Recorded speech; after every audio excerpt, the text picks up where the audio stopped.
আসসালামু আলাইকুম, welcome back to my channel. আজকের এই ভিডিওতে আমি দেখাবো আপনারা কিভাবে ইনস্ট্যান্ট বাসায় খুবই সহজে নুডলস তৈরি করতে পারবেন। নুডলস তৈরি করার সম্পূর্ণ প্রসেস দেখানোর পাশাপাশি আজকে এই নুডলসটা আমি আপনাদেরকে রান্না করেও দেখাবো। তো আশা করছি আজকের এই ভিডিওটি ভালো লাগবে। তো চলুন দেখে নেওয়া যায় কীভাবে তৈরি করতে হয়। নুডলস তৈরি করার জন্য আমি সবার আগে ডোটা তৈরি করে নিব। তার জন্য এখানে আমি 3 কাপ পরিমাণ ময়দা নিয়েছি। আমি আজকে খোলা ময়দাটা ব্যবহার করছি। আপনারা চাইলে আটা দিয়েও তৈরি করতে পারেন, কিন্তু ময়দা দিয়ে টেস্টটাও ভালো হয় এবং ডোটাও সফট হয়। আমি এখানে সামান্য একটু কালারের জন্য একটু হলুদ ব্যবহার করেছি। এটা টোটালি অপশনাল, আপনারা স্কিপ করতে পারেন। 1 চামচ পরিমাণ লবণ দিয়ে নিলাম। এখন আমি সব শুকনো উপকরণ খুব ভালোভাবে মিশিয়ে নিব।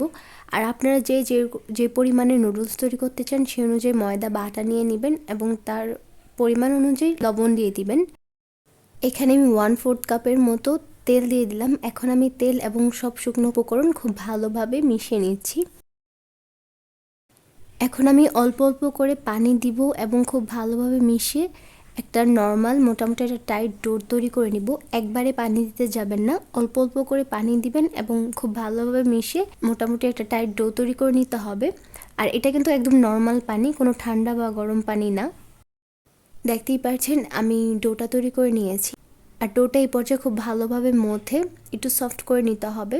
এখন আমি এই ডোটা এইভাবে প্রায় 5 মিনিটের জন্য একটু রেস্টে রেখে দিব। এটা কিছুতে ঢেকে তারপর রেস্টে রেখে দিবেন, নাহলে কিন্তু উপরের সাইডটা ড্রাই হয়ে যাবে। 5 মিনিট পর চলে এলাম। এখন আমি এটা থেকে নুডলস তৈরি করে নিব। এখন আমি এখান থেকে কিছু পরিমাণে ডো নিয়ে একটু ময়দার সাহায্যে এটাকে বেলে একটা রুটি তৈরি করে নিচ্ছি রাউন্ড শেপে। আপনারা যে কোনো শেপে রুটিটা বেলে নিতে পারেন, পাতলা বা ভারী করে। আমি আমার রুটিটা খুব বেশি পাতলা বা খুব বেশি ভার করে বেলবো না, নর্মাল রুটি যেরকমভাবে বেলে নেওয়া হয় সেইভাবেই বেলে নিব। আমি রুটিটা বেলে নিয়েছি। এখন আমি রুটির উপরে এবং চারপাশে একটু বেশি পরিমাণে ময়দা ছিটিয়ে দিব, না হলে কিন্তু কাটার পরে রুটিগুলো কিন্তু একসাথে লেগে যাবে, তাই একটু বেশি পরিমাণে ময়দা ছিটিয়ে দিবেন। এখন একটি পিঠা কাটারের সাহায্যে আমি আমার পছন্দ অনুযায়ী শেপ দিয়ে এগুলোকে কেটে নিচ্ছি। আপনারা আপনাদের পছন্দ অনুযায়ী চিকন, পাতলা বা একটু মোটা করেও কেটে নিতে পারেন। আমি সম্পূর্ণ রুটিটা কেটে নিয়েছি। এখন আমি এগুলো ছাড়িয়ে নিব। আপনারা এগুলো ছাড়িয়ে কিন্তু একটু বেশি পরিমাণে ময়দা ছিটিয়ে নেবেন, না হলে কিন্তু একটার সাথে আরেকটা লেগে যেতে পারে। আমি আমার সবগুলো ডো দিয়ে এইভাবে রুটি বেলে ঠিক এই শেপে সবগুলো কেটে নিচ্ছি। দেখতেই পাচ্ছেন এগুলো কতটা সুন্দর হয়েছে। আপনারা চাইলে কিন্তু এই পর্যায়ে এগুলো রোদে শুকিয়েও রেখে দিতে পারেন, পরবর্তীতে নামিয়ে সেদ্ধ করে নুডলস তৈরি করতে পারেন, কিন্তু আমি আপনাদেরকে এখনই ইনস্ট্যান্ট নুডলস রান্না করে দেখাবো। আমি এগুলো সেদ্ধ করার জন্য চুলার উপর একটি পাত্রের মধ্যে পর্যাপ্ত পরিমাণে পানি বসিয়ে দিয়েছি। পানিটা যখন ফুটতে শুরু করবে সে পর্যায়ের মধ্যে আমি তেল দিয়ে দিচ্ছি। এখানে প্রায় 1/4 কাপের মতো তেল দিয়ে দিলাম, যাতে সেদ্ধ করার পর নুডলসগুলো একসাথে লেগে না যায়।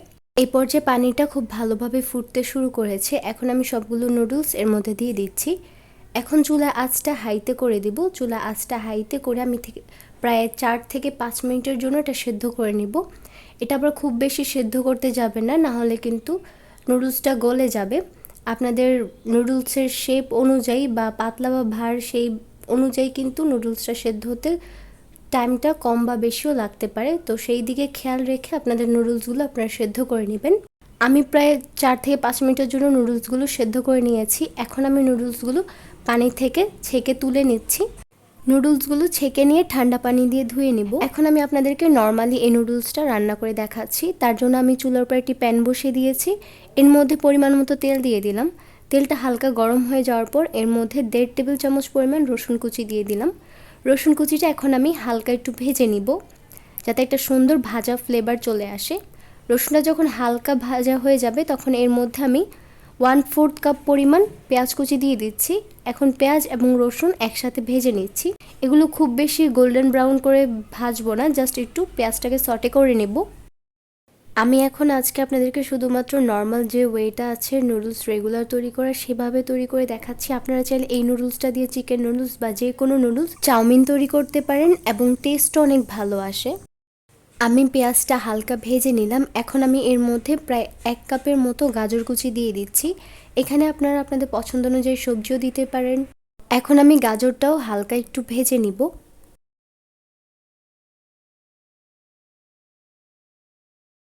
দেখতেই পাচ্ছেন আমি একটু গাজরটাও হালকা একটু সটে করে নিয়েছি। এখন আমি এর মধ্যে হাফ কাপ পরিমাণ টমেটো কুচি দিয়ে দিচ্ছি, আর এখানে কিছু মরিচ কুচি দিয়ে দিচ্ছি। ঝাল আপনারা যে যেরকম খেতে চান সেই অনুযায়ী, পছন্দ অনুযায়ী মরিচ দিয়ে দিবেন। আর নুডলস কিন্তু হালকা একটু ঝাল ঝাল হলেই কিন্তু খেতে ভালো লাগে। যাই হোক, আমি এখন টমেটোটাও এই সব কিছুর সাথে একটু ভেজে নিচ্ছি। এখন আমি এর মধ্যে পরিমাণ মতো লবণ দিয়ে দিব, আর এইখানে আমি সয়া সসও দিব। তার জন্য আমি অল্প একটু লবণ দিচ্ছি প্রথমে, প্রয়োজন হলে পরে একটু লবণ অ্যাড করে দিব। আর এখানে আমি গোলমরিচের গুঁড়া হাফ চামচ পরিমাণ দিয়ে দিলাম। যেহেতু আমরা আজকে বাসায় তৈরি নুডলস তৈরি করছি, সেহেতু নুডলসের মধ্যে যে একটা মশলার প্যাকেট পাওয়া যায় সেটা নেই, তাই আমি এখানে কিছু এক্সট্রা নুডলসের মধ্যে মশলা অ্যাড করছি। আমি এখানে 2 টেবিল চামচের মতো সয়া সস দিয়ে দিলাম, আর দিয়ে দিচ্ছি প্রায় 1/4 কাপের মতো টমেটো সস। আর এটা হচ্ছে হোমমেড টমেটো সস। আপনারা কিভাবে খুবই সহজে বাসায় টমেটো সস তৈরি করতে পারবেন এবং তার সংরক্ষণ করতে পারবেন তার একটা রেসিপি আমার চ্যানেলে আছে, লিঙ্কটা ডিসক্রিপশন বক্সে দেওয়া থাকবে, আপনারা চাইলে চেক করে নিতে পারেন। আমি এখানে 2 প্যাকেট ম্যাগি মশলা দিয়ে দিলাম, দিয়ে খুব ভালোভাবে সব কিছু নেড়েচেড়ে মিশিয়ে নিচ্ছি। এখন আমি এখান থেকে কিছু পরিমাণে স্টাফিংস অন্য একটি ফ্রাইং প্যানে নিয়ে নিচ্ছি, কারণ এখন আমি সম্পূর্ণটা রান্না করব না সবগুলো নুডলস, তাই এর মধ্যে আমি সেদ্ধ করে রাখা নুডলস কিছু দিয়ে দিলাম, দিয়ে এখন খুব ভালোভাবে মিশিয়ে নিচ্ছি। আর এ পর্যায়ে চুলাটা মিডিয়াম করে দিচ্ছি। আমি নুডলসটা মশলা এবং সব কিছুর সাথে খুব ভালোভাবে মিশিয়ে নিয়েছি। এখন আমি এর মধ্যে আগে থেকে ভেজে রাখা ডিম দিয়ে দিচ্ছি। 2টা ডিম আমি লবণ আর একটু গোলমরিচের গুঁড়া দিয়ে একটু ভেজে নিয়েছিলাম, ভেজে একটু ভেঙে নিয়েছি, সেটা দিয়ে দিলাম। এখন আমি আবারও খুব ভালোভাবে নেড়েচেড়ে সব কিছু মিশিয়ে নিচ্ছি। সবশেষে ধনিয়া পাতা দিয়ে একটু নেড়েচেড়ে তুলে নিলেই কিন্তু আমাদের নুডলস তৈরি। তো দেখতেই পারলেন কত সহজে ঘরে থাকা কিছু উপকরণ দিয়ে বাড়িতেই সহজে নুডলস তৈরি করে নেওয়া যায়। তো আশা করছি আজকের এই ভিডিওটি ভালো লেগেছে। ভিডিওটি ভালো লাগলে ভিডিওতে লাইক, কমেন্ট ও শেয়ার করতে ভুলবেন না। আর আরও নতুন নতুন রেসিপির আপডেট পেতে অবশ্যই চ্যানেলটি সাবস্ক্রাইব করবেন। তো আজকে এই পর্যন্তই। আল্লাহ হাফেজ।